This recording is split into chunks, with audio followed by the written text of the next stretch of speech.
start the show. For Thursday, May 3rd, 2018. Welcome to This Is Only a Test, the official podcast of Tested.com.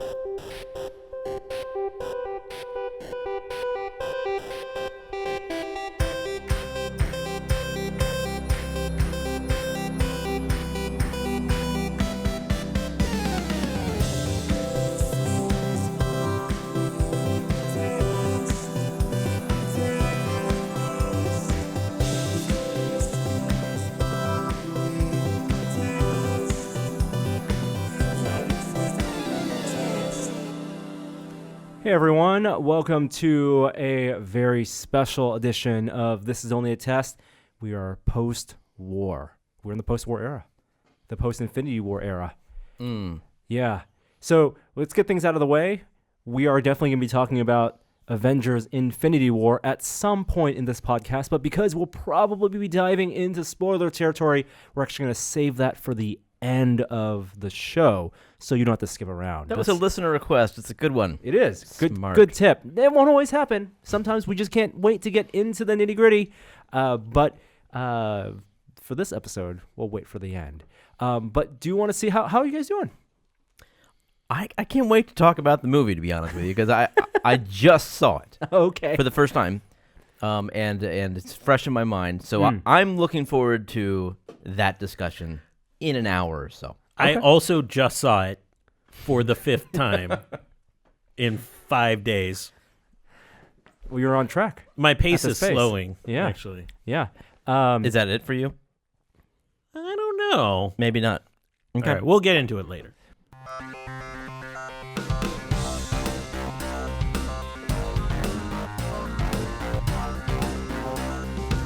Top story this week. All right, we are kind of doing everything backwards this week. We're going to talk about spoilers at the end of the podcast, and we're talking about VR at the beginning of the podcast, because as we're recording this, today is actually the first day of the Facebook conference, F8, and regardless of what we have had to say about the Facebook privacy policies, and there's a lot still to figure out, a lot to say, and we definitely have lots of thoughts on that. They're also they're releasing products, and Yeah. so we can talk about those products at the same time as criticizing some of their privacy policies. If you were at F8, you got one of those products, didn't Yes, you did. It launched today as we're recording this on Tuesday, the Oculus Go. We have one here. Yeah, we've actually, our review is up on YouTube and on the site. We've been using this unit for about a week. And, well, what do we have to say? Should we recap some of the things we talked about in the review? You know, I'm sure not everybody knows what it is. It's real briefly, it is a 3DoF headset, right? So 3 degree of freedom. It means you can look around in any direction. You can't move in any direction. It's not positionally tracked.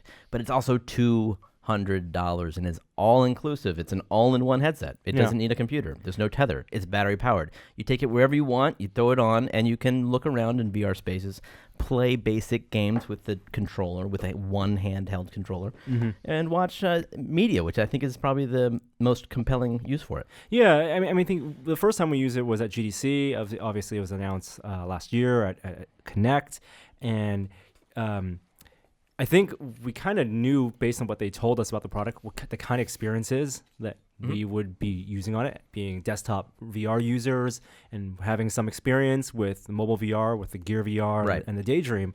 And we knew this was going to be like Gear VR, like Daydream, except maybe easier to use and, of course, definitely cheaper. As you started to use this, Jeremy, did any of your opinions or preconceptions change? Well, when I first used it at GDC, I was impressed by the quality of the visuals. I think it has a higher resolution screen than the Oculus Rift and the HTC Vive, and the optics are what they call next generation. They just seem a little bit clearer, less prone to God rays, and I was impressed by that. I was also happy that they were able to, get a few more frames per second than 60. There's a 72 hertz option in there. Yep. I think that does make a difference. And the Gear VR was already 60 hertz, and with their time warp, asynchronous time warp, they were smoothing all their frames out anyway. Yeah, it was. I think it was fine. I, as someone who has followed that iOS path ever since 2007 and never gone the Samsung route, I was always curious about the Gear VR space. I love VR. I've adopted every major platform that there is.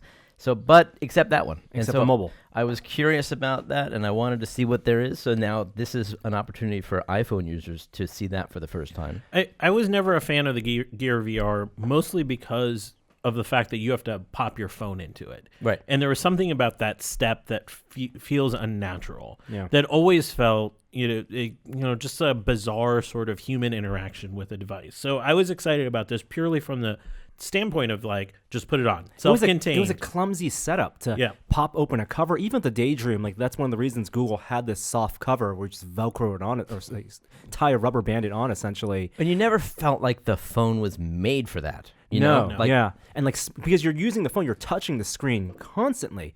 And so you have to wipe the screen down. Here, you don't have to do that. And the other thing I would say is also the controller. So the biggest thing, I don't mind 3 degrees of freedom when I know the type of content I'm going into. When I know that I'm going to go into lean back watching videos or playing a simple game made for the mobile VR experience. But the thing I've missed were my hands. And I think the controller does a good job of being a 3 degree of freedom controller. Yeah. We were just talking earlier about how, there's a gyro, there's an accelerometer here.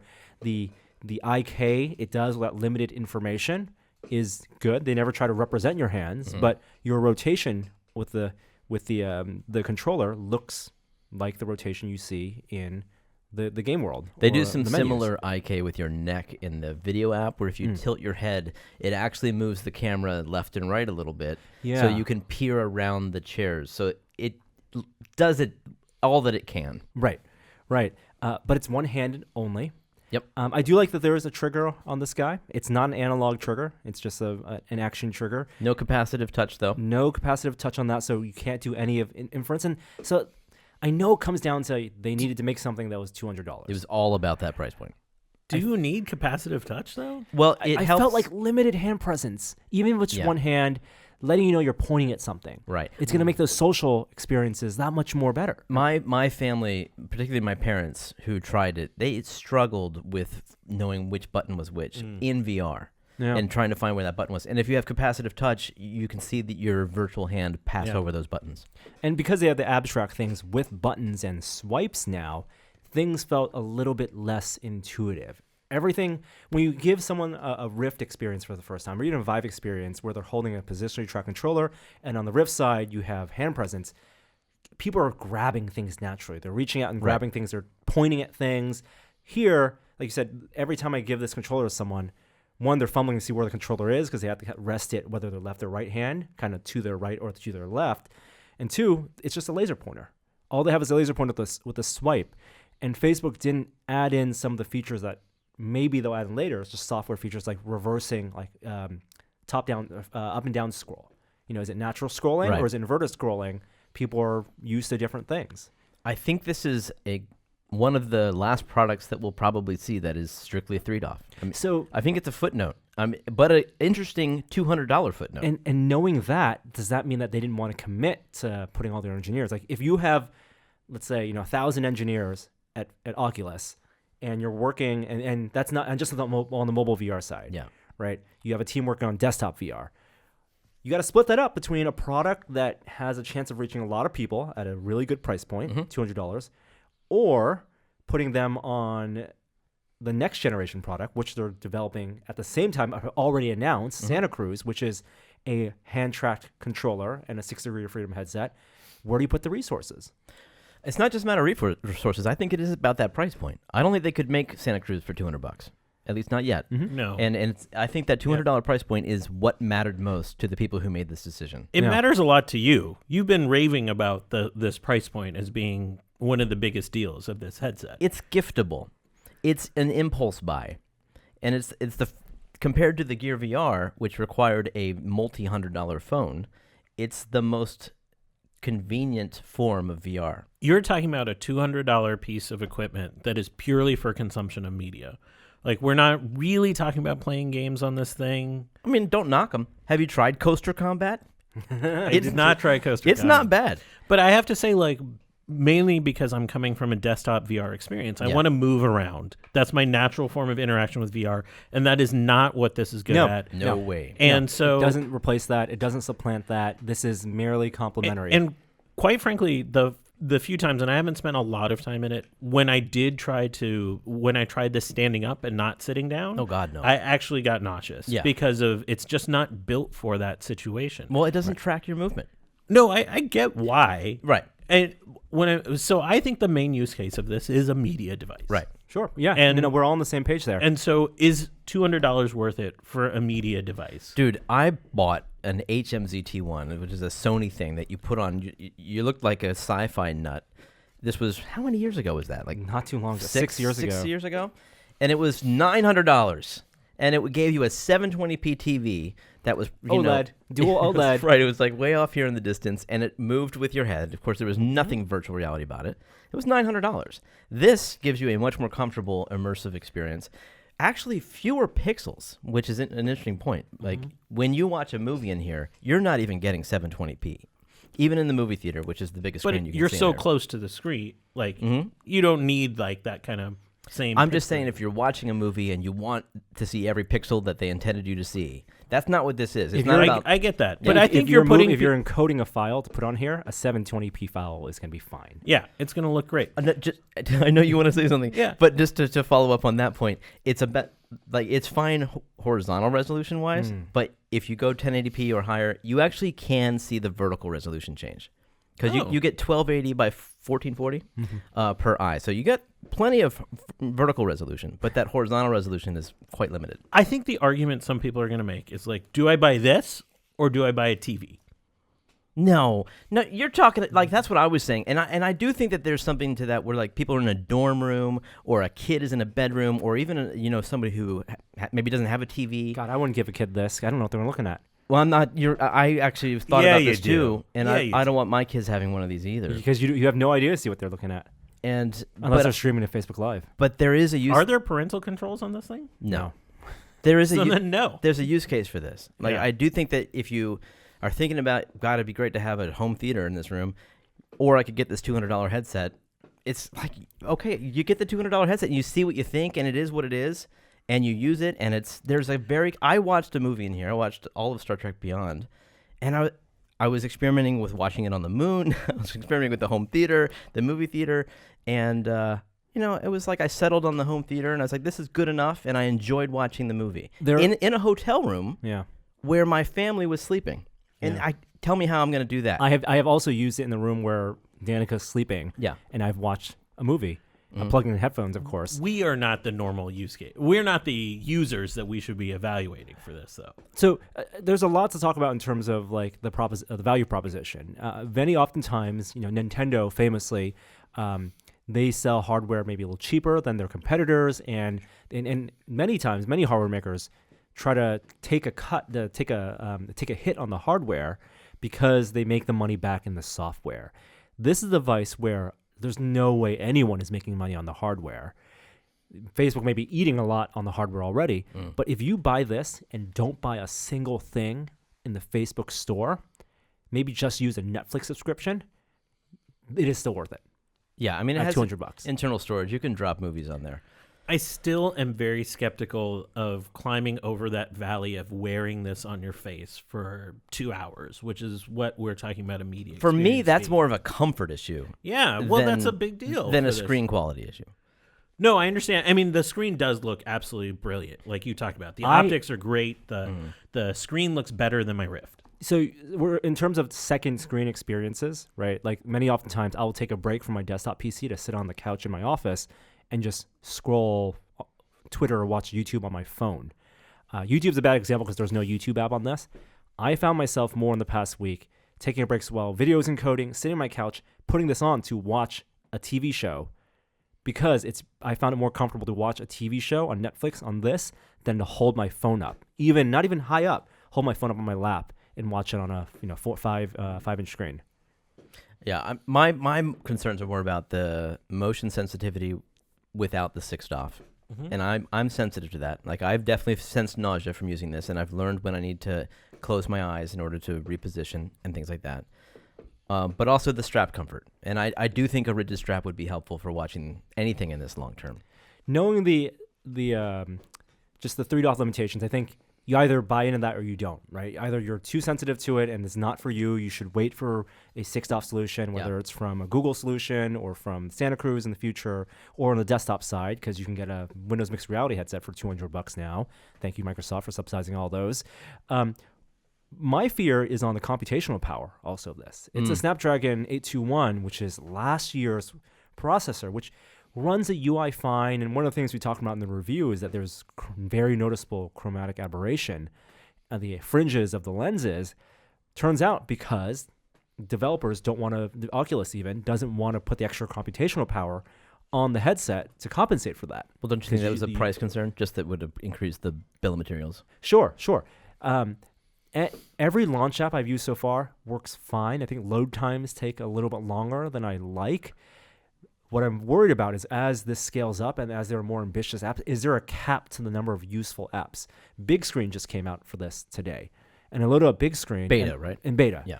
The main menu looked fine, but once I jumped into a room with a theater room where there's a 3D video playing, that's being streamed to me and other users, with 4 users, that got a little choppy. And you're not just the video stream, you're talking about the whole 3D experience. The whole 3D experience. And I don't know if that's a limitation because that's a beta, they haven't optimized that yet on Big Screen, or if that's because there's a limitation on the 821.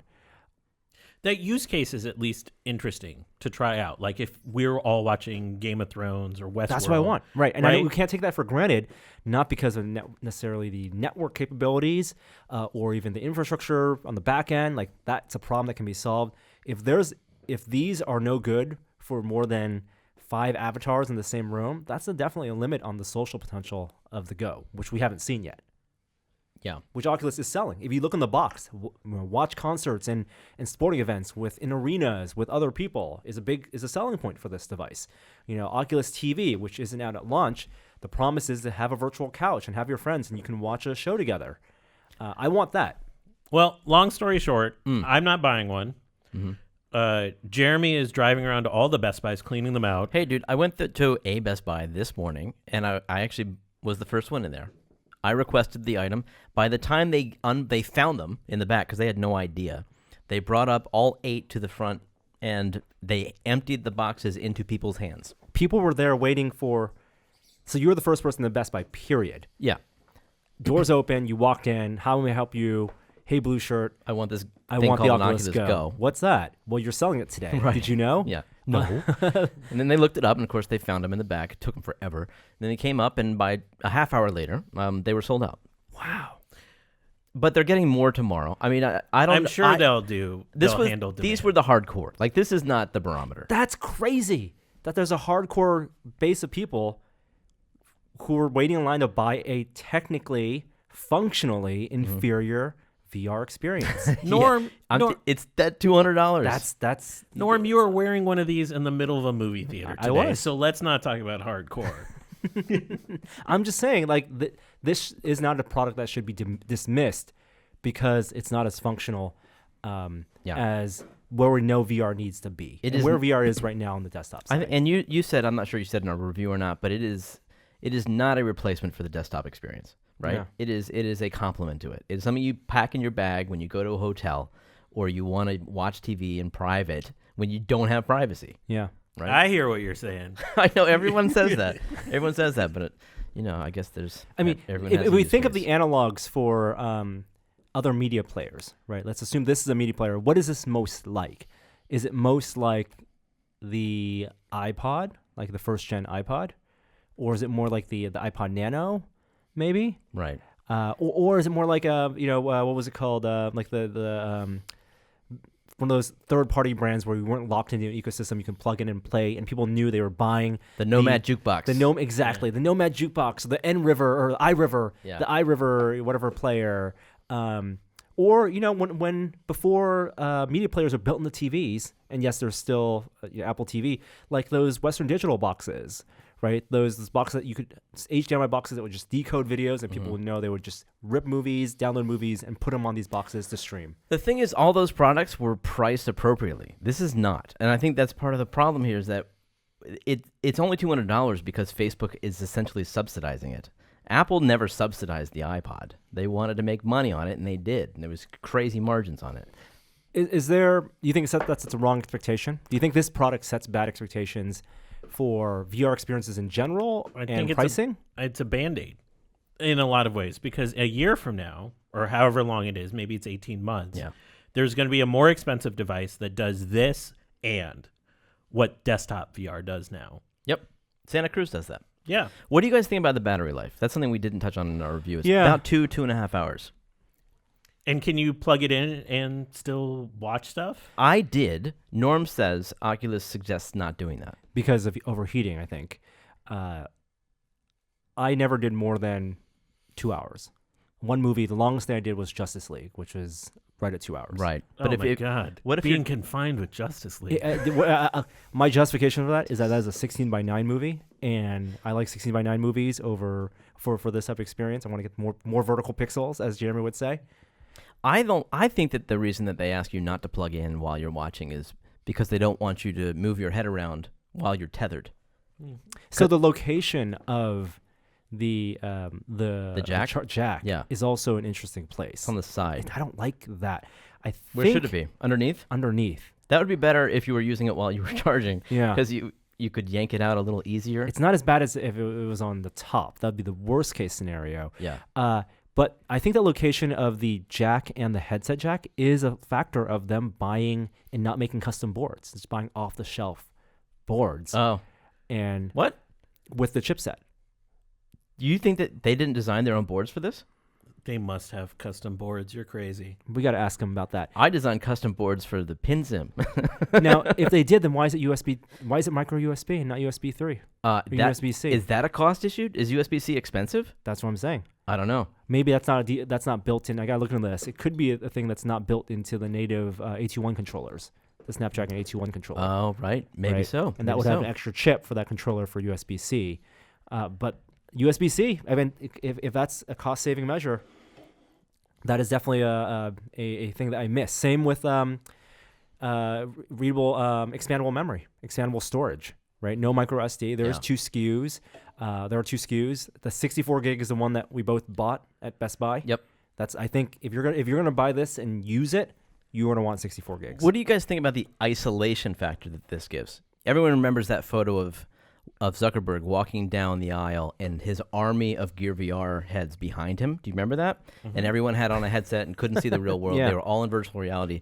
$200, and my experience at Best Buy tells me this is going to sell well. And are we going to start seeing people out in public on trains? I don't think so. Well, it's not good for trains. In coffee shops. Not in public. Not good for cars or trains. There is a huge valley to cross about wearing this in public because of how immersive some of these can be and your obliviousness to the outside world. I mean, if you want your wallet stolen, it's probably a really good experience. It's even weird on a smaller scale when you're with your family and you have a family member wearing it, because suddenly it makes people holding a cell phone with their nose buried in a cell phone appear alert by comparison. No. It does. You know what I mean? Because when you're wearing this, they're the same tier, though. You have no idea. I disagree. I think it's a tier beyond, like Jeremy said. My housemates were watching Westworld, and I was in VR. Yeah. And it was as if I just wasn't paying attention. I was on my phone.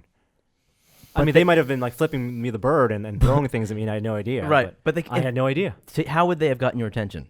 Tap me on the shoulder. Yeah. See, which is uncomfortable. That's the step you have to. That's how far beyond a cell phone it is. Right.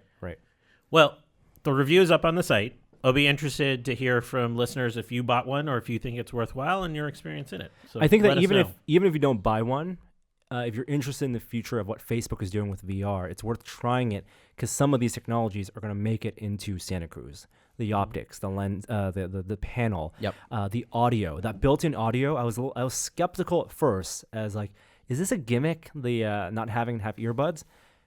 They did something awesome here, because not having to plug in headphones, earphones, being able to just put it on comfortably. They learned that with the Rift. And with the Rift, you're still, something's on your ears. Right. Here, I can hear the content and not be disconnected from the outside world as much if I don't want to be. But other people can hear your content too. A little bit. Yeah, for sure. Yes. You should be able to try this out at Best Buy soon. I think so. I think once they're they get setting past this first couple days. Yeah. I was going to ask if that's all we wanted to say about the Go. Yeah, it is for now.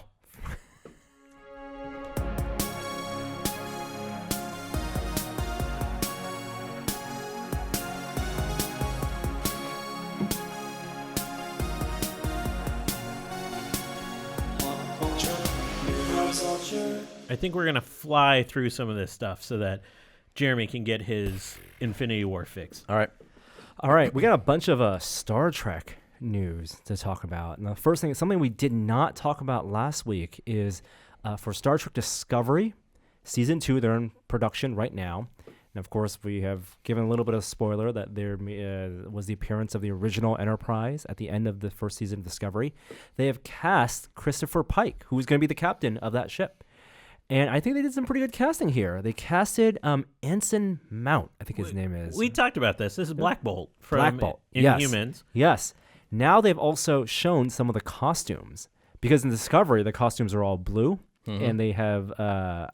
it's all blue and gold. I don't think there are even different colors for the different... Right. I thought they looked good, though. They caught the light with that shimmering gold. They did, especially with those dark sets and just a lot of LED lighting. The new costumes are taken the same basic cut of the Discovery costumes, except the glimpse we saw shows that there are going to be the colors: red, gold, blue. I'm really excited about that. It's sort of like modern cut on those old school TOS uniforms. And I'm a real big fan of what J.J. Abrams and even more so Justin Lin did to the costumes in that reboot. I think the Star Trek Beyond costumes are the high watermark right now for Star Trek costumes for me. Okay. Paramount at the was it CinemaCon, some big convention for theater franchise owners to get them excited about the upcoming slate of films. Paramount announced they are working on 2 new Star Trek films. How about that? 2 of them. One of them, we all assume, is the Quentin Tarantino concept that he may be writing, maybe producing, maybe directing. Wait a minute, what? Really? You think this is actually going to happen? Yes. R-rated Star Trek. We don't know it's R-rated. Uh-huh. We just know that Quentin Tarantino came with an idea, Yeah. brought it to J.J. Abrams. They got very excited, and this Paramount said, wow, Tarantino wants to do a Star Trek film. Of course we'll let him do a Star Trek film. Really? And I think that's one that's in development. Okay. The other one is one that they announced after the release of Star Trek Beyond, but no one had known what the status of it was, and it's the one that theoretically will have Kirk, played by Chris Pine, meet his father, played by Chris Hemsworth, another movie with multiple Chris's, in whatchamacallit, in the next Star Trek movie as a time traveling to wrap up. This will probably be the last film in the Chris Pine the universe? the Kelvin universe, for which we've had 3 now. Yeah, 3. Really? So Okay. I could use a little more Spock, to be honest. I like Zachary Quinto's portrayal. I do too. There's quite a lot of bones in Beyond. you don't like Bones? I love Carl Urban. He's so great. good. He's great. There's just so much of it. And I really like Zachary Quinto. I think I like the Spock character a little bit more than Bones. Well, they have announced a director for that Star Trek film, and the director is I'm trying to get her name right. Yep. Do that. Pulling that up. Okay. Where is it? S.J. Clarkson. That's what. Oh, Jessica Jones and something else. You know this off the top of your Life head? on Mars. Life on Mars. Yes, that's it. That's impressive. So those for Star Trek fans who have been long waiting for some news on something and not hoping that, because it's Paramount and not CBS. They're different entities, right? CBS All Access, CBS for the TV show Star Trek Discovery. We're gonna have multiple Star Trek things in the media. I know you like it. It may be confusing for people who are not hardcore fans. Right, I think Discovery was already confusing for people who may have been new Star Trek fans, who've just watched the Abrams and the Star Trek Beyond. I'm moderately excited about this. I mean, by and large, the new Star Treks have been good, but not great. Beyond, I just watched for the first time. Oh. Problematic, but good. Like visually beautiful. Yeah. It was not. It was it was an action movie. It was an action movie. The fear was that the director had done Fast and Furious, 3, 4, 5, 6, maybe. And the fear was that it would be Fast and Furious, especially from the trailer. Too Furious, yeah. Yeah. It just required a lot of suspension. Star Trek, the first Abrams one was, I think, good. It has its moments. Yep. Into Darkness, we'd say, is bad. So, like, he's somewhere middling around even. I don't hate Into Darkness. I don't hate it either. It's the portrayal by Benedict. You didn't like it? Good. Not Okay. good at all. All right. Well, if there are more movies, I'm happy to watch it. And for someone who may have a subscription to MoviePass, you Yep. can watch as many as you want, or maybe not. No, not the same Maybe movie. not. MoviePass Huh. is definitely changing. You got to If pick you- a new movie. So every I'm a time. little confused because MoviePass is of course the subscription service garnered much controversy within moviegoers and movie chain owners. You would pay I think $100 a year, and the promise was you get this debit card and you get to watch as many movies as you want. 2D movies. 2D movies, no reserved seats. You buy them at the door day of. You use the app, say I want to buy this movie at this theater. They credit you the money on your card, and you get to buy it at that theater. There's no affiliation between MoviePass and the theaters. No one knew how they were making money. In fact, people they thought were it was- losing money. They That's were how they were obviously doing it. losing money, and it was tough to get a subscription for a while because people were clamoring over it, and I'm sure they have a lot of users. That offering has now been reduced multiple times. Earlier this month, they reduced the offering from unlimited movies per month to 4 movies a month for new subscribers. MoviePass. Woo! Oh, only for new subscribers. So that's the question: are people who subscribed I'm 6 sure months they're ago gonna get grandfathered in? grandfathered. Yeah. And then now, if you sign up now, you only get 4 movies, but also you can only watch movies once. You can't watch the same movie twice. Why would they care? Thanks, MoviePass. Why would they care? I don't know why they care about that. Well, I mean, I could see people using the MoviePass with their friends. How could they get around that? A big No. movie comes out, and one person, like a group of people, use the same MoviePass to I see the don't same think- movie. I mean, if you cap it at 4, why would that be why would you need to have the additional restriction of not watching a movie twice? Like the assumption sharing. is that the way they're making money is data gathering, right? The app is tracking you, the things you're doing before you're watching a movie, the things you're doing after you're watching a movie, where you're shopping. So if the fear is that people using MoviePass will abuse it by sharing, and then the data they're getting maybe is less accurate. See, I would more like intervention MoviePass, where it was like, you really want to see Super Troopers 2 again, sir? Yeah. You really want to see Avengers: Infinity War again 5 times? That sounds sir? like a cry for help, Kishore. It's like the person who graduates from college and 5 years later is still hanging around the campus. Oh, come on. He's like, anyone want to talk about the movie we just watched? Come on. Okay. If you're a MoviePass subscriber, I'd love to know what your experience has been with it. I haven't signed up yet. I kind of regret it now, but the offering is more limited. Something about it always felt a little dirty, and it also felt like I had no trust they were just going to bait and switch on me. Exactly, And look yeah. at what we're at Oh, now. there we go. Yeah. Okay.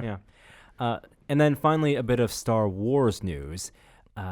We know that Disney is working on their own video-on-demand service to compete with Netflix. This is going to be a huge problem potentially for Hulu because Disney is going to buy out Fox, or is in the process of buying out Fox, which is both Disney and Fox are big stakeholders in Hulu. Hulu itself, a subscription-based service that puts a ton of money into original content and award-winning, of course. But if Disney then launches their own subscription service with all of its catalog from the Vault to all of its Marvel movies and new TV shows they're producing, it's going to be an unstoppable juggernaut. It's bad news for all the streaming services. Yeah. I mean, basically, we're reaching that point where how many services? What's the cap for people that people can sustain? Yeah. I mean, Amazon Prime you have because you have other reasons to have it, but Netflix you have just for the content, and It's somewhere it's going to be around competition. two or three is what I think people are going to stomach. And then live, right? The people care about live. The only one that has live, or Sling has live, and YouTube TV has live. Hulu has live. And Hulu. Well, there's going to be new content from Disney. I'm not sure exactly where this is going to premiere, whether it's going to be on that service or if it's going to be on Disney XD. But it's with the ending of Star Wars Rebels, the new series announced is Star Wars Resistance. It's Dave Filoni. Yeah, and we're taking a leap forward. This is going to follow a resistance group working under General Leia to track down the First Order. So it's basically doing what Clone Wars did for the first 2 trilogies for the second 2 trilogies, which is... Except it didn't have to rescue... This cartoon doesn't have to rescue a terrible film. Right. This is starting with like an interesting universe. Did Clone Wars do that? I I never watched it. I felt like it had the weight of those terrible movies upon it. Yeah. So what's super interesting, though, is the protagonist of this series is going to be a pilot named Kazuda Ziano. And if that name sounds Japanese, it may not be, maybe intentional. It may not be a coincidence because this series will be anime inspired. I like that. I just watched Batman Ninja this weekend, which is not good. It's not that good. I wanna hear about It's not that good. But I like this anime infusion that's happening So right now. what does that mean? Does that mean art style? Because Dave Filoni has a style that he works in. That's what I'm or is it assuming. a storytelling style in that it's serialized, like almost drama? It's like more like a anime, like sci-fi drama than Could be a both. Western drama. I just thought of the visual style. Yeah. I mean, there's a different sense of priorities with anime, where they put a lot of effort into the art, and then they reuse frames in a way that's really interesting, and they create kinetic motion with just a few frames that they just rapidly draw at one after another in a loop. But they spend so much time on those frames. It's a beautiful form. That's I a love lot. It's very expensive to produce. The kinetic motion may be a key part of this because the main character is a pilot, and of course you're going to have Poe Dameron and learn about his backstory. Oscar Isaac is coming back for that because it's a pilot base. Whereas Clone Wars was a lot of ground forces, the war. Here it's going to be about space battles. So do you remember that anime TIE Fighter short that independent animator made? It was like a short teaser, and he made like a 1 minute long trailer. You don't remember this? It was like the biggest thing on the internet like 3 years ago. Okay. It was 100% an anime style Star Wars short film sizzle. And if this is any resemblance to that, You're I in. think fans are going to be. It might get me to subscribe to a Disney video on Oh, demand you're service. subscribing anyway. Rebels was awesome, and I haven't even watched it all. But when I watched that for the first time, I was envious of my kids because they are growing up with far superior cartoons than I had. And I think that does it for. You know what? I'm not going to end the pop culture segment because Jeremy, I'm going to make you watch this video, just like 10 seconds of it. It's in our show notes. Go watch it and then give me some feedback on what you think. Hey, Kishore, I want to hear about Batman Ninja. Batman Ninja was okay. I had high expectations going Set into it. Set it up for people Batman who might not Ninja know. is basically Batman set in I would say 19th century Japan. Is it an maybe Elseworld 18th story? Or is it? Or is it a time travel story? It's Elseworld. It's not time travel. But it's now I'm watching this thing. But it's kind of ridiculous at points. You kind of laugh at it. Is Batman more a samurai or a ninja? He is more of a samurai because ninja you I think associate with stealth. But that's also what I associate with Batman. Of course, but this is much more. The thing that bothered me about it wasn't so much the Batman, was the Joker. The Joker is maniacal. Why is the Joker in the past also? It just didn't fit Oh, timeline wise. But it is beautiful the to action. look at. It is gorgeous. Sorry, I was going to talk about this. Go ahead. JJ. Go for it. So, Talk about this. would you recommend it? No, No, you wouldn't recommend Batman and Ninja? that's because I have a high bar for those Batman Oh. animated films. I like that the Batman animated films can exist independently. They don't need to be all of one serialized world, and they have different voice actors, and they just and different art styles. And so I'm Gotham sad. by Gaslight was a much more interesting story. I didn't like it because I loved the short Yeah. so much. The first Elseworld story, Mhm. Batman in Victorian era, and I thought the animated film fell short of the Mignola style. Okay, so Jeremy, Yes. Where can people find this link, Norm? we'll put it in the show notes. If you search TIE Fighter Star Wars anime, This does look great. It's TIE Fighter dash short film is the thing. It's stunning. The one amount of, person did this. I don't even believe you. One person spent years doing this. Okay, years, yes, Yeah. doing nothing else. Yeah. The amount of work that went into this is just jaw-dropping. It's on par with some stuff from Voltron. I bet that this was part of the pitch reel for Dave Filoni. I bet you're right. I bet for you're right. Lucas, and said, "Look at what Star Wars can be. It's very kinetic. Let's get our international audience." I have seen this before. I'd forgotten about it. Isn't it amazing though? But it also hits the strings because it's Generation 1. It's old school Star Wars. Which is, what this Possibly. resistance could be, the merging between old school Star Wars and what we saw in The Force Awakens. Yeah, I would just want to make some GIFs out of this and play them on loop. They're called GIFs. All right, let's move to, before we move on to our next segment, I want to thank the sponsor of this week's episode of This Is Only a Test, and that's Udemy. Whether you want to learn something new or just sharpen your skills, Udemy has an extensive library of over 65,000 courses taught by expert instructors. From web development to digital marketing to Japanese cooking courses, Udemy has something for everyone. And while other online learning companies charge hundreds of dollars per class, Udemy courses start at just $11.99. Each course comes with a 30-day money-back guarantee for risk-free learning, and students around the world choose Udemy to discover new passions, expand their skills, and even change careers. You can improve your life through learning by downloading the Udemy app to learn anytime, anywhere, or visit ude.my/test today. Again, that's www.ude.my/test.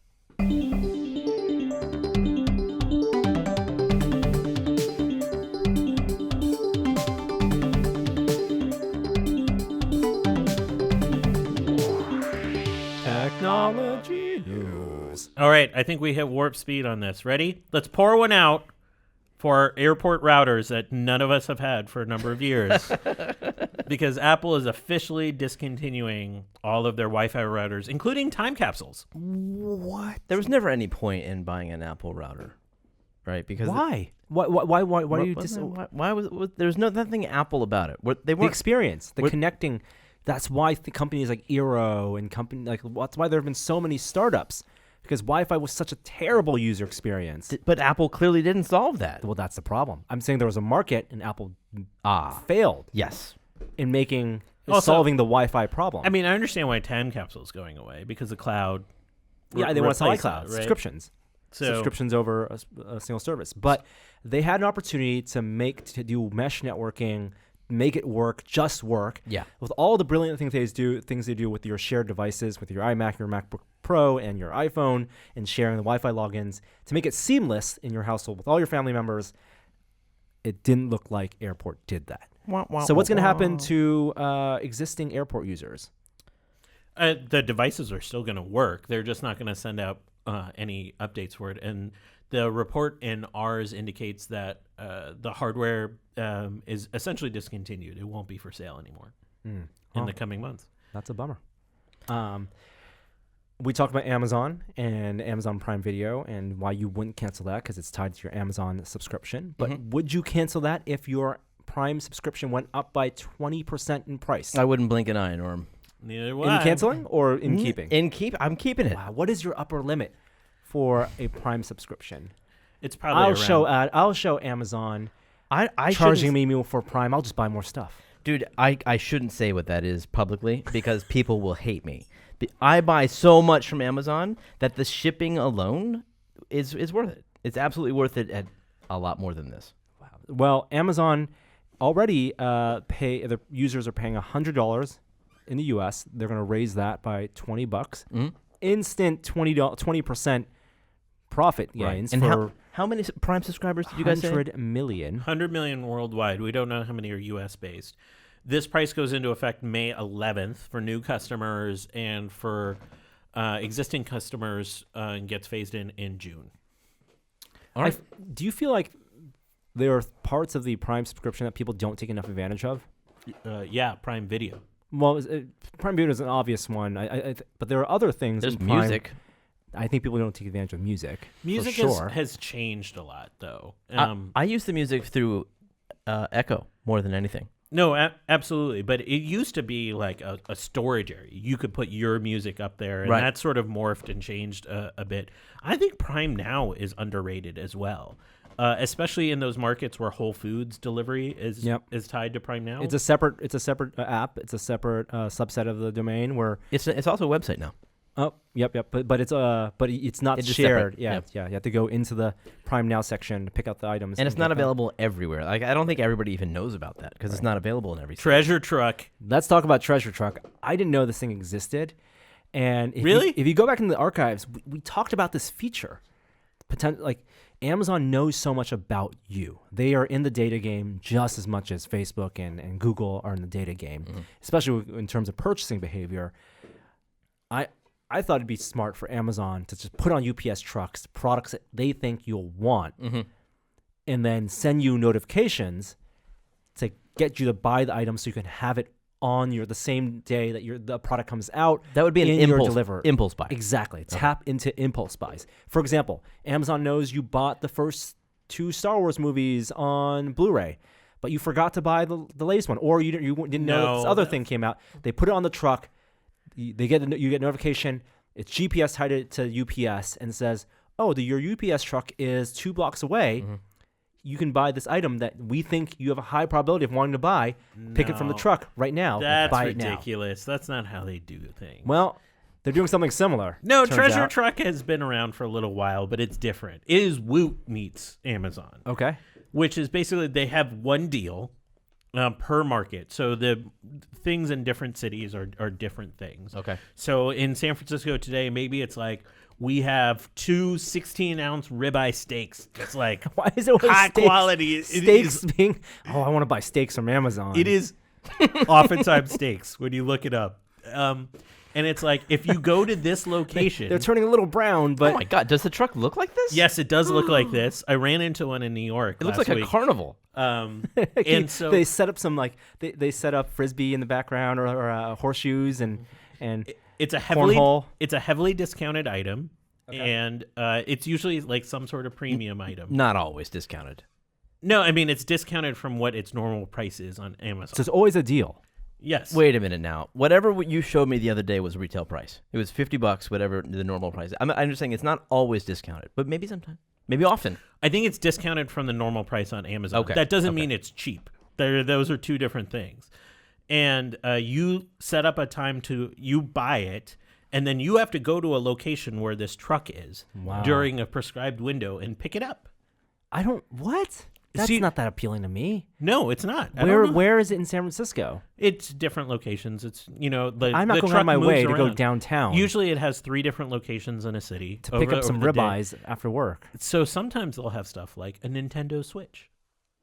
And so they'll have some limited release. I thought the point of Amazon was things come to me, not I go to things. No, but if you can get a limited item that you are hungering after for a deal, are you willing to travel to it? So is the point of Amazon doing this like them getting rid of items? What? Or is it them? Is it like Woot where it's overstocked Woot. items? It's impulse. That's overstocked items. Yeah. So why would they do things that are in high demand like the Switch? I don't know. I'm much less excited about this than when I first heard about it. Me too. But let's try it. I want to see this treasure truck. What's on the truck today, Jeremy? I can't tell. I think you need the app or something. Oh, I'll look it up. Let me know. You keep on. You dig that up, Kishore. We'll move on. All right. Samsung, maker of Samsung phones and also OLED panels, notably the OLED panel that's in the iPhone 10, has reported in its most recent quarterly reports that it's seeing slowing demand on the flexible OLEDs, which are the same type of OLED screens in the iPhone 10, which led many people to believe iPhone 10 demand has dropped precipitously. I mean, isn't iPhone 10 underselling what Apple predicted to begin with? Because they announced that orders were way down. Yeah. So what is that? What is this information forecast for this coming September's release of new iPhones? I don't know, man. I mean, we may have reached the point where Apple realized people didn't want to pay $1,000 for a phone. Maybe.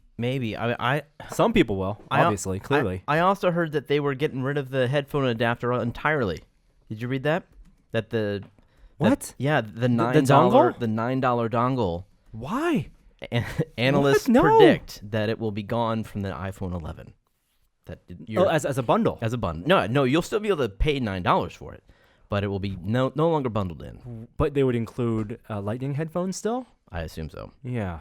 Wow, that's the most valuable dongle in my house. Oh my gosh, I had to buy a second. Yeah. If you're in Atlanta, would you buy an Innova sous vide for $94 on the Amazon Treasure Truck? Because that's what was on yesterday. No. Well, all right. Well, that's what I can offer you.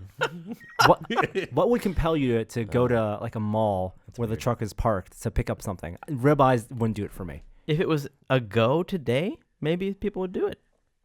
A go for $20 off. Yeah.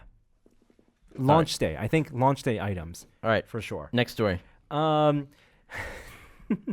Speaking of new products, Snapchat, they're going again. Round 2, Snapchat spectacles. Why? More expensive. Why?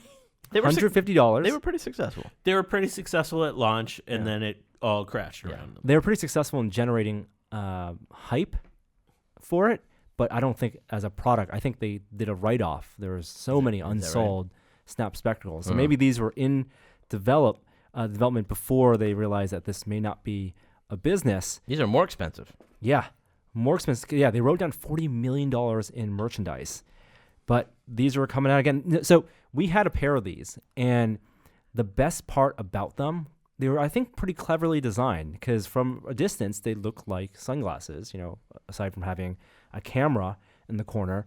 But the case, the charging case that came with it looked like a regular flip open glasses case, but was perfectly aligned and registered with the glasses when they're folded up with charging ports that were hidden in the hinges of the glasses. It's clever. So you didn't have to plug in a micro USB cable as you would many other devices. You love that about the Apple earbuds. I love that about the Apple earbuds as well. And they did a really clever thing here in hiding the charge contact points in the hinge, which would be hidden when when they're open, when they're flush. Yep.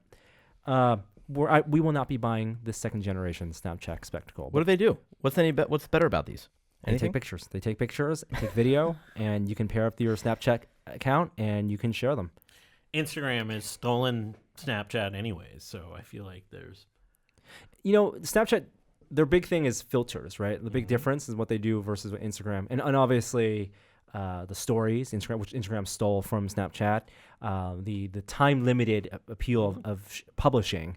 But really, they're pushing for using facial recognition to do like weird face distorting and essentially augmented reality for your face in creating content. It's saying that they transfer photos 3 times faster, and they're also water resistant now. If you weren't sold on the idea of wearing these to take photos in the first place, being able to transfer photos 3 times faster, I don't think was going to be a selling point for you. Yeah. Tesla update. Still no phone call from Tesla. No one has reached out to me about when I can pick up my Tesla. That's weird. I've given them $2,500 in addition to my $1,000. So you should be in the club now. Yeah. Guess who's not in the club? Someone who drove a Tesla. This actually was from last year in the UK, was driving a Tesla with autopilot. What's wrong with that, Norm? Nothing wrong with that, except when autopilot's turned on, is this like a new Ghost Ride the Whip thing, right? You jump into the passenger seat of your car. Now, do you think... So he did this. He did this. Do you think and he was caught? He was the first to get caught or the first person to do this? First to get caught. Let me just say it this doubt. way. Ergonomically, I don't know how you contort your body to get from the driver's seat to the passenger seat anyway. You got to want it. Right? Right? Yeah. And then while a car is moving, also, that's pretty dangerous. Not just for other people, for you. Yeah. It is the other people I'm more concerned for in this case, though. I mean, apparently the guy did this and was seen by other drivers who videotaped him doing it. And then, of course, the authorities found out, having watched the video on YouTube, and Tesla found out. And the punishment is forthcoming. So this person, I think he's not allowed to drive. I think his license was taken away. License was taken away. Yeah. Rightly so. So. That's every other Tesla owner in the world hates this guy right now. Yeah. 100%. Yeah, bad name for Tesla owners, but I don't think hates this person not because they were planning on doing this themselves. No. What? No, because it does, they don't need bad press. Yeah, it's the bad press. Yeah, like we're trying to get electric vehicles, accepted. This is not the club that I'm looking forward to joining. Okay, good. Hey, let's do a quick run of Facebook news, F8 news, since we did talk about the Go. Because I think there's definitely an undertone at F8. We're not there right now, but in terms of reading the news reports of the privacy concerns. So at Zuckerberg's keynote, he talked about new features such as clearing a clear history that will let users delete from the app and web browsing data completely from the servers, they say, or opt out of collection entirely. That's the most important. That's more important interesting. part. Although I don't think we got any specifics as to when this will roll out or how transparent that would be. Facebook's also announcing updates to its Messenger app, which Messenger is one of the worst apps on my phone. Yep. Because of how bloated it is and of the data it requests to collect. So they're promising a simplified UI, and now they're doing chat translations, and they have bots in there as well. So AI within messaging apps, something that Apple doesn't do in iMessage, but I think for the better because it keeps it clean and simple. Yeah, it would be really interesting to see how big this app is. They're building a Tinder-style dating app right into their Facebook app. So this seemed like a no-brainer.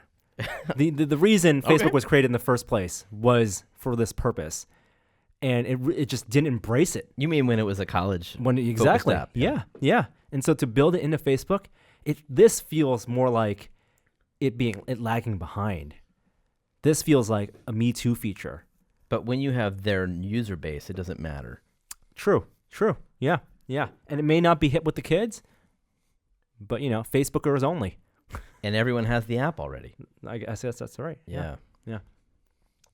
That's it. There should be more stuff from F8 coming out, and we'll recap it next week. There's also Google I/O that's right around the corner. That's early next week as well. So by the time we record next week, we should have some updates from that. Do we have anything more in technology news to discuss? What's the protocol on using Tinder apps if you're married? Don't. That's the protocol. No, I don't mean to actually find somebody. I'm just saying, use them just to swipe. I'm embarrassed. I've never used one of these apps. Me neither. Really? I'm married. Well, is that the reason? I mean, you could use them just to see if maybe somebody thinks I'm attractive. You find out through using it. This is not a conversation. Jeremy, you realize we're recording this podcast, right? Yeah, I also realize no one in my family listens to it. I abstain. Wow. The protocol is don't. Okay. If you're interested in the UI aspects, the technical aspects, find a friend who's single and then look over their shoulder and ask them about their experience. My only fear is I would disappoint people once they found out I was married and I couldn't actually meet up. The fairer point is that in order for these apps to grow beyond what they ostensibly are, which they're making plenty of money being just dating apps, some of these no doubt want to be messenger apps in general. That's where the real money is. They want to be, networking apps, LinkedIn community building apps. So they have to move. Whereas Facebook started off, it's coming full circle, starting off as a way for college kids to meet and hook up, and became a publishing platform and a giant social network, and then now is coming back to its roots with a feature to be a dating platform.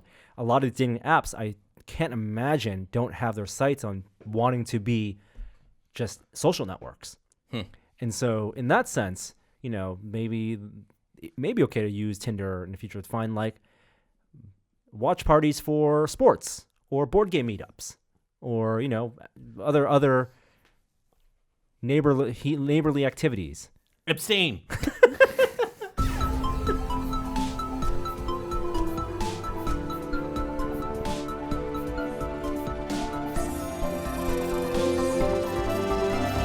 Now it's time for a moment of science. Okay, quick moment of science this week so we can talk about Thanos.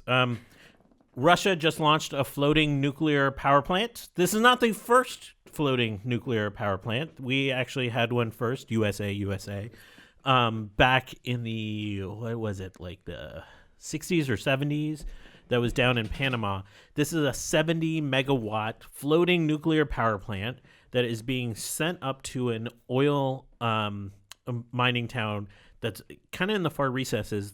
The main point of doing this is it's expensive to send stuff by rail and land to how remote this location is. And because of climate change, there's a lot of melting pathways up there. So they can send it easier by boat. It's going to power a desalinization plant up in that area and kind of support this town that's really sort of an energy producer. Lots of people are concerned about, what if a weather system hits a floating nuclear power plant? But the Russians say it'll all be okay. Cool. Okay. Enough of that story.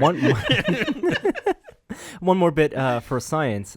End of this week is the InSight launch, the NASA InSight launch for Mars, the next Mars lander. We talked a lot about it last week, and both Ariel and I will be down in Vandenberg for the And launch. our friend Trace and a bunch of Trace other Dominguez people. will be Really? down there. Yeah, I'm driving down Thursday morning. Oh, that's awesome. This is for my first rocket launch. I'm really excited to hear what you think of the launch experience, but also ask them stuff about Mars quakes, what they're hoping to find in terms of the temperature gradient across the cores. And they should I'm really crossing my fingers because their launch window is like a month long. So I hope it does go up this weekend. Yeah. It's supposed to be Saturday at 5 a.m. Pacific time. While there's a lot of interesting science stuff that we'll definitely be asking about, and Aero will be doing a lot of that heavy lifting, the thing I'm interested in is the technology of the lander itself, and also from a documenting standpoint, we have access to a remote camera setup. So I want to take some rocket photos, and that will be a fun experiment. We discussed this last week, right? Or Yeah. 2 weeks ago. But this is a stationary lander, right? And it's going to stand in one spot and drill down quite far. Yeah. Cool.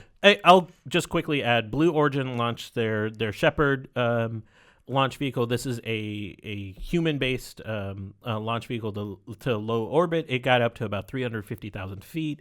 We're probably going to see more and more Blue Origin launches over the next month as it accelerates towards commercial human spaceflight.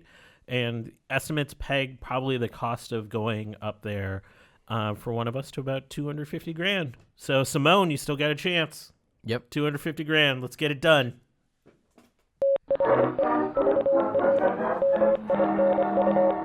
The VR Minute. Virtual reality this week. So the Oculus Go is out. Yep. No, let's not reach out that territory. Next story. This is there are two stories I want to talk about in the VR Minute aside from the Go. One, a CNET report that found super interesting that their sources from Apple claim that Apple is working on in virtual reality and augmented reality. Again, they could be just two sides of the same coin. AR headset, we'll call it, with two 8K panels. That's crazy. Now, that must be a misquotation. Or It doesn't sound like it. I mean, they certainly don't name their source, but it appears that is Apple's I wouldn't be game. surprised given with that. their target for 2020. Yeah, that far out, that's reasonable to consider. That's not that far out. 2 years? It's pretty far out, man. 2 years for the Rift is 2 years old, and we don't have 4K as a standard yet. It's pretty close. I think it's pretty close. For But one, and then that's 4K for both eyes. 8K. This is 8K for two eyes, Yeah. for each eye. That's Yeah. So what's the Pimax? the Pimax at most 8K total for both eyes. So the Pro, the one we didn't get to try, was 4K Each eye. This Yeah. is This God. is 8K each eye. I mean, that's insane. I don't think that's That's insane. I mean, not only there's so many questions about that. Like, how do you drive that many pixels? How do you create the content for that many pixels? right. And we know there's a difference between the rendering resolution and the display resolution, and you can do a lot of vector graphics. Yeah. But just the physical technology, I don't even know if that's possible. Right. Well, I mean, they certainly can prototype. They have the most amazing prototyping tools in the world. Now, if they're AR, they won't be big screens anyway. They'd be small. They'd be Yeah. projected retinal images, Ah, right? yeah. So they wouldn't be the panels in the same way that we think of panels in a VR headset. So why will it need to be 8K if they're projected anyways? That's a really good question. Because if it's projected, then all you need is high fill factor. Mm-hmm.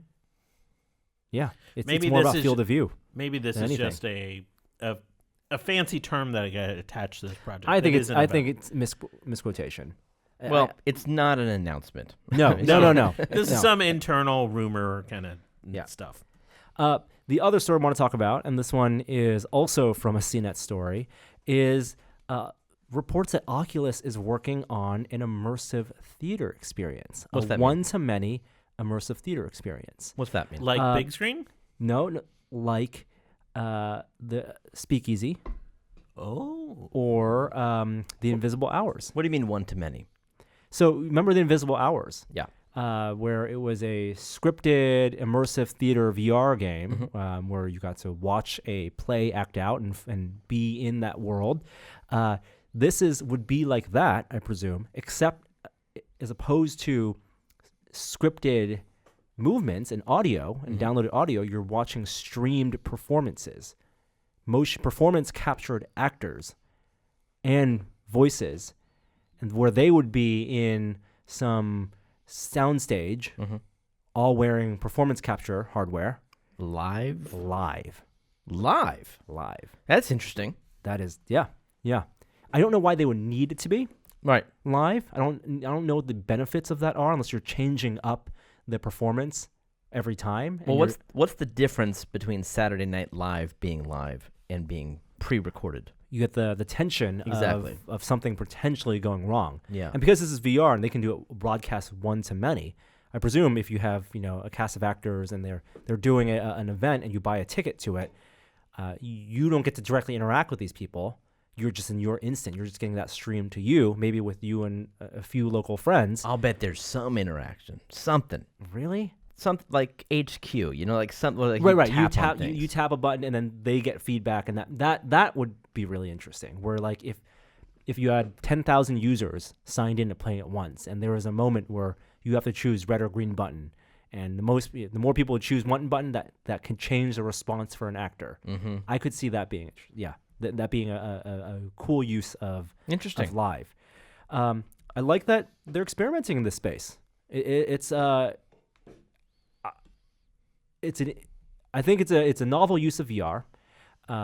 It takes advantage of presence. It takes advantage of this, definitely the trend of immersive theater experiences. I don't think it would make sense if it was just one to one.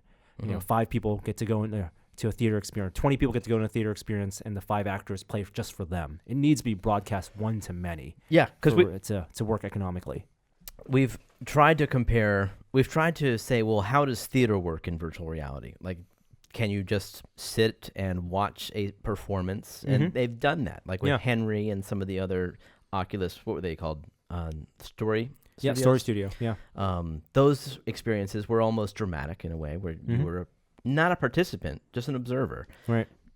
But maybe we needed more than that. And so maybe I like that they're experimenting with how to push that even further. Well, the other thing is that, which we haven't had from Facebook, third parties have done this, is just scheduled events. Big Screen tried to do scheduled events, and they're going to do a lot more in terms of shared, just appointment-based VR social experiences. Altspace can never make that work. I think it's going to be an important part of getting VR. The Reggie Watts stuff was pretty successful. It was pretty great, and nothing really ever lived up to that. A lot of it is how the performers, how that's being captured too. Yeah. I don't think it can be someone just wearing the same headset on the other side. They need to be fully performance tracked. The system needs to support them being more fidelity on their part. That's interesting, because everyone else could benefit from that. Exactly. That's interesting. Right. I don't imagine the people in the soundstage just wearing Oculus headsets. They may wear the headsets, but their bodies, I think, have to be fully tracked. Yeah. And then you got to develop, you got to make the game work for that. Finally, I booted up Echo Arena the other day because how's the new lobby? You told me there was a new lobby, and it's cool. It's very cool. It's more user friendly, so there's ways to learn how to play the game right there in the lobby. How to use I forget what they call the catapults, and how to play. There's a larger pretend play field in there, but there is this area that's blocked off under construction. Yes, Echo Combat. They told us that this was under development. I forget when. Maybe it was in the fall. Yeah, the last OC4. Oculus Connect or something. But apparently, it's going to be built into Echo Arena. That's the news. That's amazing. Well, it's great because it means it's going to be free for everyone who And has. I also love that Rift. if they're teasing it, it can't be that far away. They're going to demo it at E3. What? So fingers crossed. We'll be there for one day. Hopefully, we'll get our hands on it. I can't wait. What could combat mean as a different thing than Arena? The same thing you thought right when you played the Echo Arena. Like, how fun would this game be with a pistol? Yeah. It's got to be, right? I mean, you're in 0G. Yeah. You're hiding around corners. You're pushing yourself, and then you're sniping people. Yeah. Oh, my God. What if you got 2 weapons and started spinning? What if we held on to each other and spun? Whoa. Yeah. I honestly, I'm probably more excited for anything Echo Arena related than They should just keep on expanding that world. Yeah. Make games, but like build out that space station. There's value. That's the metaverse. They got the locomotion figured out. Exactly. Testing this week.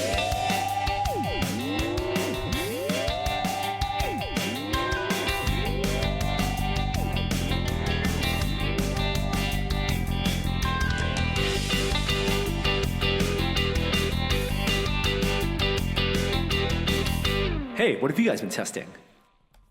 Is this it? Yeah, we don't have a song for this, so we're just gonna. This is spoiler time. This is it. Spoiler time. No, the other one, the middle. Gotta change. Oh, okay. Why do we have to do that? We're not coming back. This is a waste of time. So if you haven't seen Infinity War and you don't want to hear spoilers, thank you for listening. What did you do, Kishore? I don't know. It's all over the place. What did you do? If you're watching the video, if you're just listening to the audio, Kishore is messing with our lights and he's giving us seizures. Just leave it off. All right. Spoiler time. I have been holding this in since the premiere.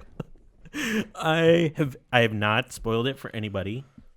All I told Norm when he was walking into his premiere was listen for the voice, which was a mild spoiler. A mild spoiler. No, It's fine. I It was don't fine. feel bad. What are you talking about? The Blue Man? No, Red no. Skull, which is just an amazing cameo. Amazing. Amazing cameo that came out of nowhere. I realized it was just enough of a teaser, Kishore, that when I realized it, I wasn't disappointed because the moment I realized it is when they showed his face, and so Yeah. I had the satisfaction. No, yes, and then yes, and so it was a good hint. Well, we've all seen this movie. I have seen it 5 times in 5 different formats. So I've seen it 3D, 2D, same theater, 3D IMAX, Dolby, and XD. Your opinion matters the most. No No. offense. But he had Thanos at his yes, wedding. Yes, I want to hear Kishore's opinion. So Lay it on us. What did you think the first time you saw it? The first time I saw it, I was a nervous wreck, and I thought there was like 3 or 4 moments that I thought really stuck out. Captain America first appearing was so satisfying at that train station. It was so brilliant, and I thought how they had him show up was awesome. Thor coming onto the battlefield was also that moment, that Avengers moment that we're always waiting for. The Red Skull cameo really caught me off guard because I felt like I had this movie pegged from the source material, but that Red Skull cameo just came out of nowhere for me. Red Skull is the character that guards the Soul Stone area, right? In this movie, he's really Captain America's arch nemesis. Okay. And I like that it was just a cameo. It wasn't like now let's put him in the story. Nope. And have him be a recurring character. No, it was just like it was a nice epilogue that was a connective tissue to the first Avenger. And it also kind of, because of the way he was shrouded, kind of was a nod to the Mistress Death character in the comic books, which never made sense in this story. I love the beginning and the end of this film were both callbacks to the Infinity Gauntlet series, both the beginning and the end. They're both like very close to the actual comic strips. I adore that. But at the end of the day, they got Thanos as a villain, no doubt, a villain that had emotional depth to him. And I thought when Red Skull said those tears are not for him and then throws Gamora off, I was bought in. And if you're bought in at that moment, I think this was a good movie. Because that's where the resonance of his character. He's a villain that is trying to kill off half the universe, but he does it with his wit and he has heart too. The best villains don't think they're villains, and they play that well. And you're right, I agree with you. But you also said before we started shooting podcasts that you wish that they had developed his relationship with Gamora so that you could buy that a little easier. Yeah, I thought the 2 things they did wrong, and this isn't necessarily they did wrong in this film. They had 18 other films to do this in. Is to set his motivation for killing off half the universe, and I don't think that ever I got that fully came through. I had no idea that why exposition he would do that. was an hour, was a minute and 30 seconds. It's all I when, needed. when they're in Titan and he shows the past and like they Yeah. called me mad then overpopulation. It was they no, it's bring it actually back on up it- a couple times. You know, it was. I thought it was best done on the ship when he's talking to Gamora, where he says how their the civilization universe turned is out. finite. Yeah. There's finite resources and too many mouths to feed. Well, and he says all your people are now living in paradise. Yes, absolutely. And I felt like It's better than in the could've comics. In the comics, he takes Yeah, the it's Silver ridiculous. Surfer to Tokyo. And he's like, look how busy this overcrowded the city is and how overpopulated. And then Silver Surfer is like, but this is Tokyo during rush hour. Literally, like, cosmic beings. That is not the best moment in the comic history, but A little more elegant in the films. I felt like they could have set up that motivation in Guardians when he's talking to Ronan. They had opportunity to set up his motivation What I like as a universe killer. so much about the other 18 films is that they didn't explicitly tell this story. Is that they led up to this story so sneakily Yes. that no one else people like me who don't know the comics didn't even care, like had no idea that all these threads were being sewn. As you alluded to, I felt like it could have been more explicit how much he loved Gamora. I think it came through in a couple scenes, how much it meant to him, but that flashback scene didn't pay that off enough for me. Yeah. Because all of a sudden he's like, oh, you're a fighter. Yeah, you're my daughter now. Like, I felt like that was a little rushed, and I wanted to get a hint more. Yeah, me too. Why Gamora meant so much to him. Well, especially since there's also the other children of Thanos. And so you have a little bit of like, what does it mean for like these 4 acolytes to also be his children? But yes, he also has Nebula and Gamora as the children he raised. Oh, Like, you don't were think they they're all equals? They're not all adopted? I mean, I'm sure he adopted all of them, but Okay. like, what like are there tiers of like, were the 4 acolytes that were the bruisers that the Avengers fought in this film? Were those just the followers of Thanos as opposed to the people he took in? Because I didn't feel any connection between them and Thanos either, like other than them, being in the room with him in the beginning of the film. As somebody that was incredibly invested in the story, the way I thought it was going to go was that he's going to kill Captain America at the end, and after he kills Captain America, he's going to take the stone out of Vision's head, and it was going to end on that sort of climactic moment of watching Captain America dead on the ground. And what they did to take all of the buildup and set the scene with the trailers that Iron Man and Captain America are going to die, and flip that on us so that those are the characters that are alive, Now, was brilliant. were you disappointed that they didn't give Cap his round shield back, Oh, it's coming. where Thanos slams his fists onto the round shield and cracks it like in Tony Stark's Nightmare in Age of Ultron? The We've beginning, seen this scene. That scene from Ultron has to be in the next movie. where they're on. See, I was disappointed there was no floating space precipice that Thanos is known for. That's Sanctuary. We saw it at the end of Avengers 1. It was all in the beginning of end Avengers credit. 1. Yeah. That's what I associate with Thanos. This It's asteroid that he hangs out in. None of that. You see a ship here. You see his home planet. You see Titan. You see the farmland, the farm he's gonna go. That he's gonna rest in. I know Adam said it, but Brolin's performance is really good, and to sell that character, because that's a hard character to sell. I love the humor. The humor really landed on opening night in a way that it doesn't as much as the film goes on. The humor from everybody. Yeah. Yeah. But on Brolin's character, his performance, I think that was so well captured by the CG artists as well. Like what they're doing performance capture now that is beyond the uncanny valley. And I love that that's a possibility. The torture scene of Nebula sticks. And I think Oh my God! What brutal! it's brutal, and It works in 3D too.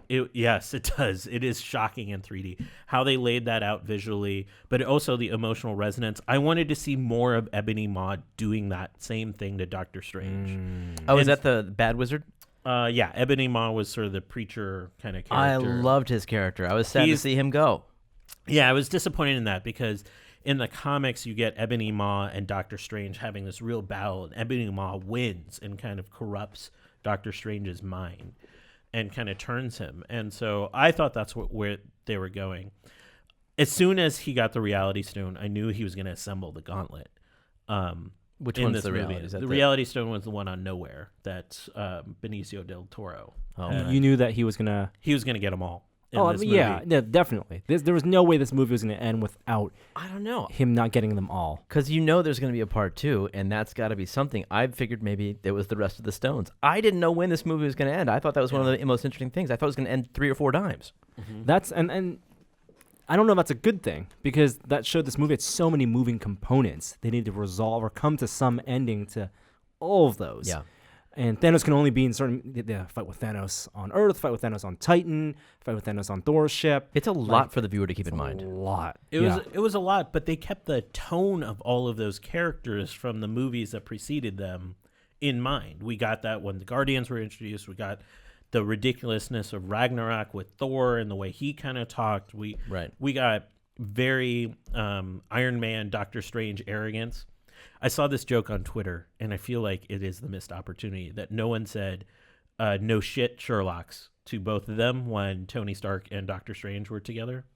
Yeah, okay. Come on, that's funny. Fourth wall. That's good. No? Yeah. I was super impressed just from a technical standpoint that they were able to have such a large cast. I mean, what other film has been made like this? With so many characters, and every one of them is fleshed out with the right lines, and they're all emoting properly. They have so little time to give them any kind of character development. There was a few, like War Machine and Sam Wilson, who were just like... Yeah. They didn't need to be there. They weren't real characters. They moved the plot along. Even Thunderbolt Ross showing up there was just sort of moving things forward. And you could say... I would say even Black Widow didn't have a lot to do. I liked her line, "She's not alone." I thought that was nice. Right, but there's... Yeah. And I said this on the other podcast, so much of this movie is on the strength of, oh my God, they know each other. These people didn't know each other. Yeah. And I'll go back to what I read on Twitter. This is wrestling. This is just, it's WWE and WWE. It's the big wrestling event. It's WrestleMania. Yeah. It's all the storylines coming together. It's all the foils. And who's going to come out with the belt. And then you got to wait till next year for next WrestleMania. So how can anybody defeat Thanos? Well, who is it just going to be Thanos in the next movie? All his acolytes are dead. His other children. Yeah. So who are they punching? Can he make more? Can he do That's anything? not as interesting. Didn't Natasha say you can't punch your way out of this one? I don't think they punched their way out of this one. So what kind of movie is it? People expect the punching.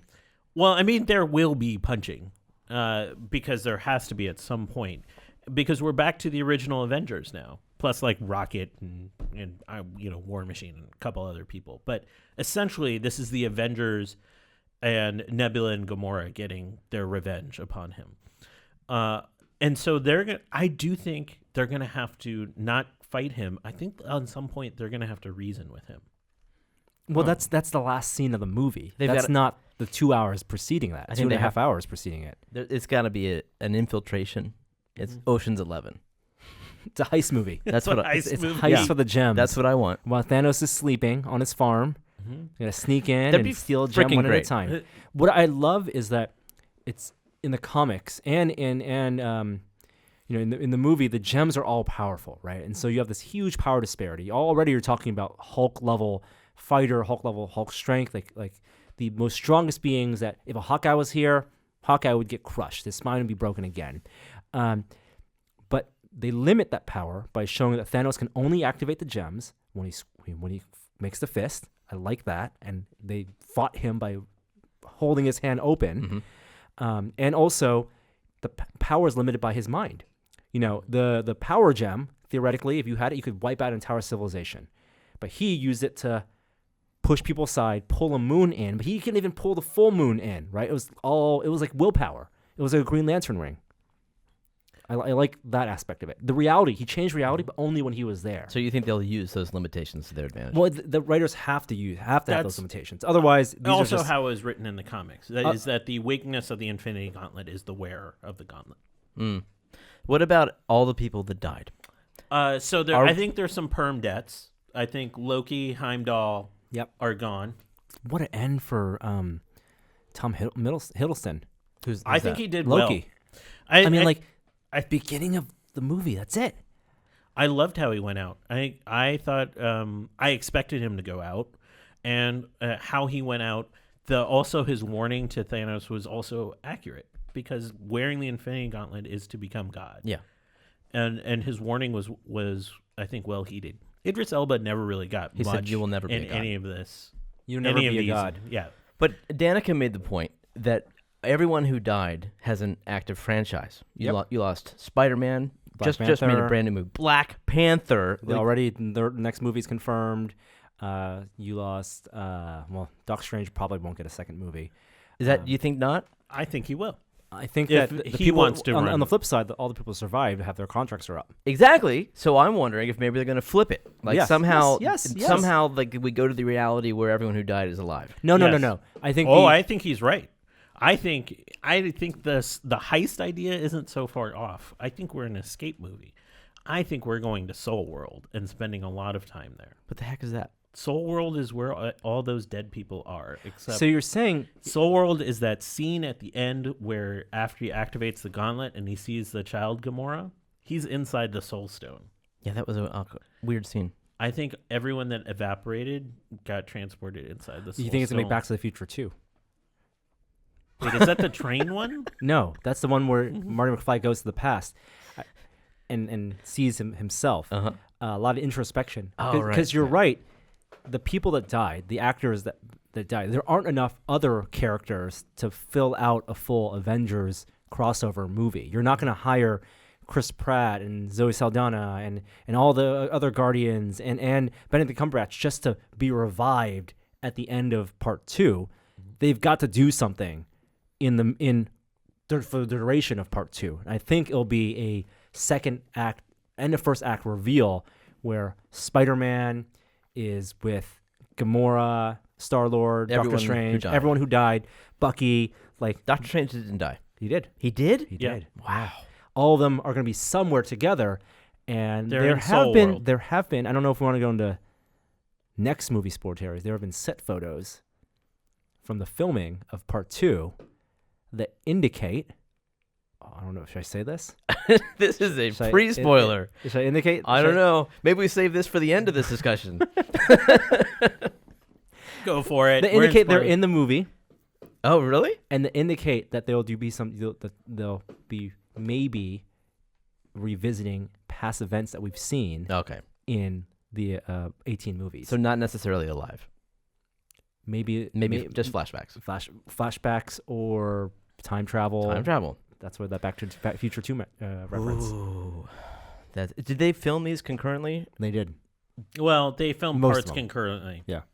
I'm really satisfied in this. I mean, we've known for, I don't know, 6-7 years that Kevin Feige wanted an Empire film.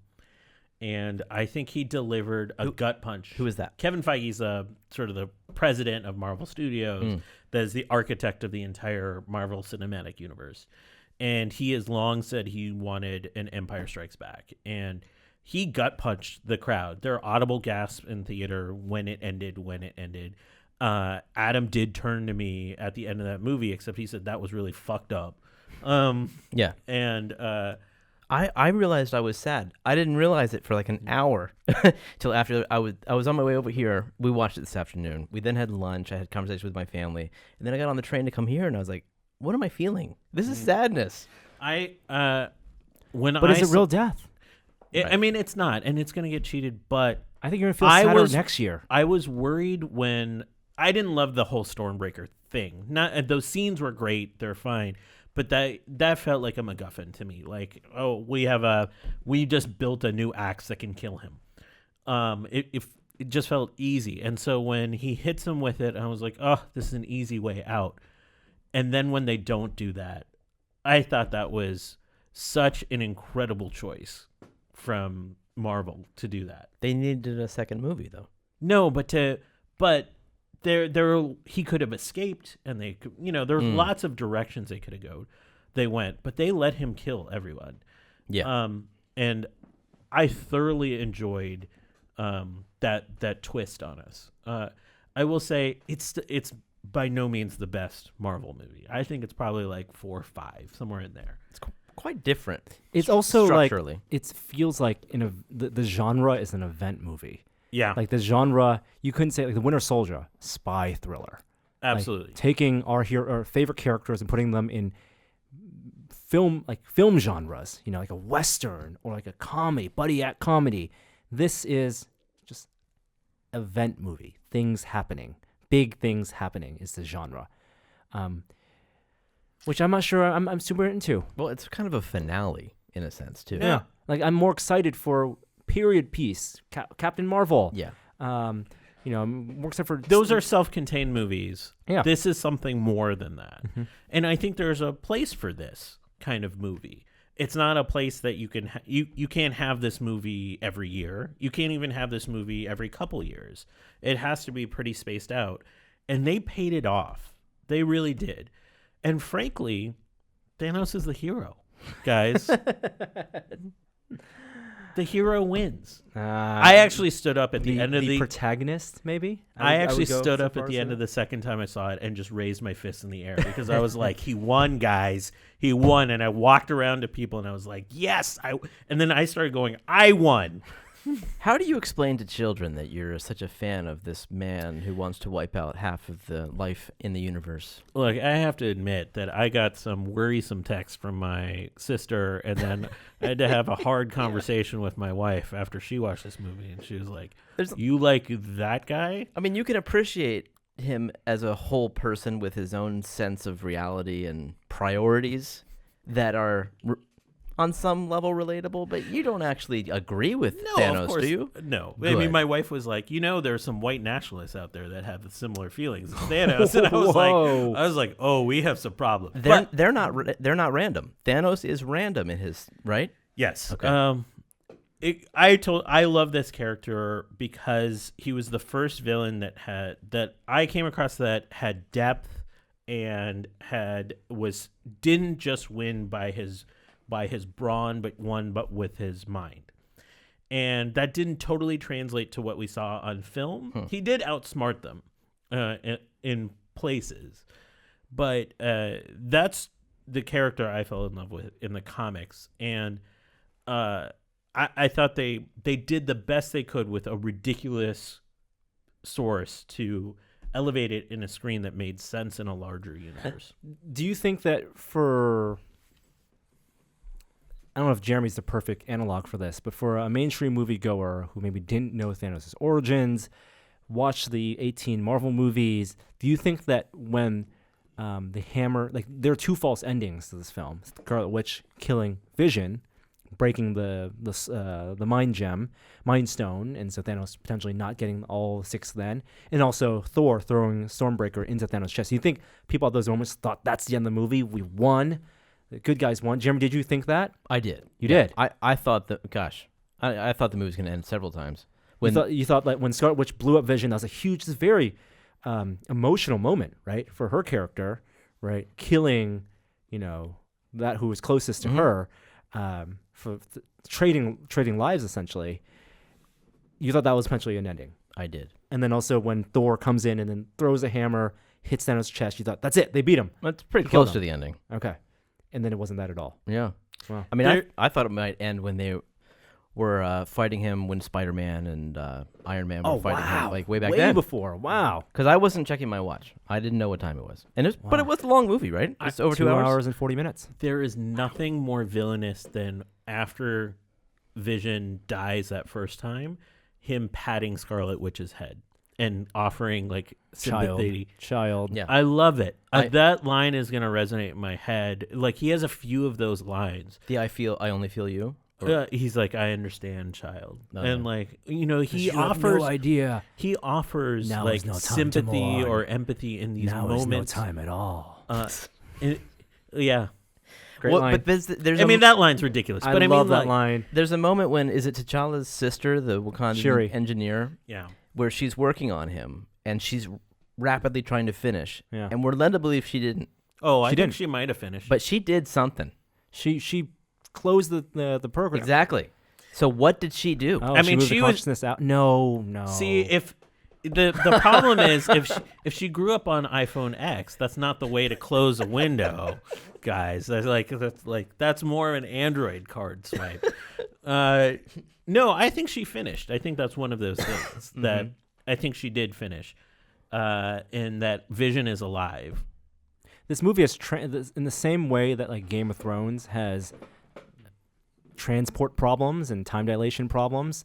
This movie has that too. Sure. Like spaceships going, there's so much going on, juggling like the time it takes for one ship, for Rocket and Thor to go to the star, and how long it takes for when Thanos could just teleport everywhere because he has the space stone, but no, he still needs to wait till the action's the right moment, then teleport in. I do appreciate how the scenes started out a certain length, and they were all like reasonably about the same length, and then they start to shrink.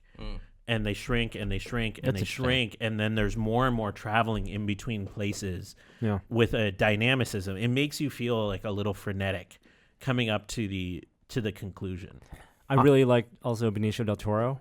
Oh, magnificent! But that was one of my favorite lines. And every day, magnificent, magnificent. Is that The one clapping. of his? Is that one of his idiosyncrasies? Does he do No, that? it's just a great performance. Oh yeah. I liked him there much more than I did in. I mean, that's Thanos's performance, if we're being Right, honest. exactly.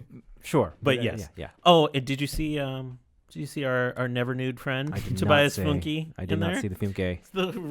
There is this weird Easter egg where the Roosters worked on Arrested Development and had that character Tobias Funke in one of the collector's containers. And you said as a blue person. the Bluke's truck. Oh, that was in Civil War Yeah. at the airport. Yes, the stair car. Bluth, not Bluke. Bluth. Yes, the stair car. I mean, where would you put this movie at the end of the day in the Marvel? Better than any recent Star Wars movie. Whoa. It is. Well, definitely. Oh, whoa. Hey, we really missed that top story this week. How much money this movie made? It made $80 million on the nose. Maybe between Saturday and Sunday.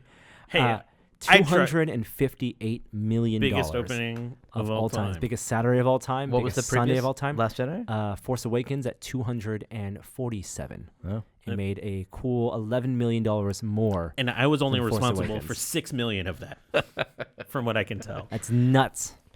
That's crazy. It is crazy. I mean, it's a movie you recommend. It's got everything you hope for. I actually thought the reason I didn't think it was only going to make 180. I did that to kind of set my expectations. But I thought the reason it wasn't going to make that much is partially because it was long. I was expecting something that was long, and that makes it harder to get people, through the movie. And it's early in the season. It's April. Yeah. No, it's May now. But Yeah, I mean, school's not out for college and for a lot of kids, and it is a long movie. But it's kind of as a must see. It's an event movie. But It's for a me, blockbuster. this is in the upper echelon of Marvel movies. It's probably not as good as Ragnarok or Black Panther for me. They really hit a stride, I think, with Winter Soldier, and and that still is my high bar. I Same. rewatch a bunch of old ones, like the first Thor, which I liked a lot when it came out. I can barely it's not watch even that now. not even close. Barely. I mean, Yeah. Redford could do a little more in Winter Soldier, but that is my high bar movie too.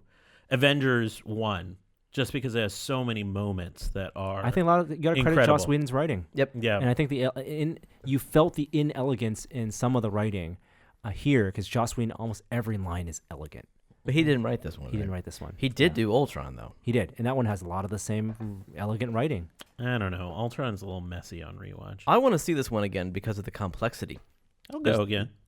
That doesn't surprise me. I- You know what else I want to see? In 24 days, we got another Star Wars movie. That's right. Yeah, Solo. Sign me up for that. Yeah.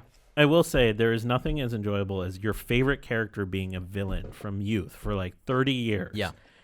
And he's on top of the universe for a whole year now. Thanos will return in 2019.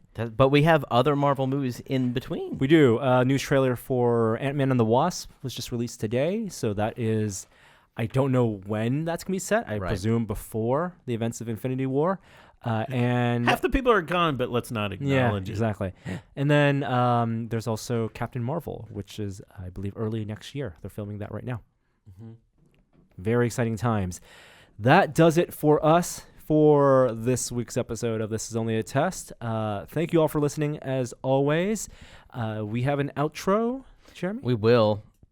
Sometime soon. Ooh, this was just submitted 3 hours ago. Oh, let's listen to it. I hope it's a Thanos Forever clip. Justin, aka Speed. Hi there, I didn't see you.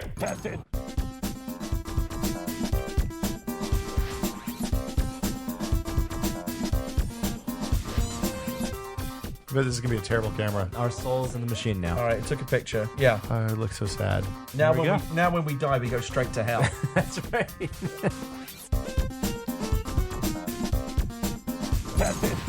Thanos power punch.